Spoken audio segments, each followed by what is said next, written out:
Hey everybody, welcome back to the wood shop. We've noticed recently there seems to be a lot of interest in using pallet wood to make a project with, and if you visited our channel before, you've seen us make some pretty nice stuff with it. Our most recent project was for a customer that wanted us to develop a vintage style shipping crate, and we made that all from pallet wood. It turned out really nice. In fact, they loved it so much they've given us a bulk order. So our next task is to make dozens of them out of pallet wood. You can see the wood stacked up here behind us. That's from 5 pallets, and we have, I think, 19 more of these to go. It's a lot of pallets to cut up. We're gonna get to work and see how much wood we end up with.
We've taken a quick break. We've broken down the first 7 pallets of the day, and as you can see, it has made a lot of wood. How many pallets do we have to go? 12 more to go. It's going to be a long night, but we're going to end up with a lot of great wood. Can't wait to see how it turns out.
after 5 hours of sawing, we're finally finished. And as you can see, the yield is pretty impressive.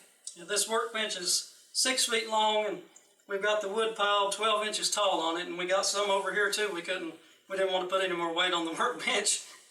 And believe it or not, the order is so large, we're going to have to source more pallets because we need even more wood. So we're getting ready to get pretty busy. In this haul, we've got white oak, red oak, a lot of pine, and a little bit of poplar. I said before, that's my favorite. It's a really hard find. Yeah. Well, we hope you've enjoyed the video today, and we hope you understand that, sourcing wood from pallets is an economical way. If you were to have bought all this wood at the store, it would have cost a pretty penny, and we got it all for free. So this is really exciting. And some people like to take these pallets apart, the whole board. We cut it this way because the project we're actually doing will require boards about this size. So we went ahead and got a head start. If you enjoyed this video, or maybe you just want to see what we're going to be making out of these pieces of wood, be sure to like and subscribe. We're also on Facebook at Woodsongs by Russell. Thanks again for joining us. Happy woodworking!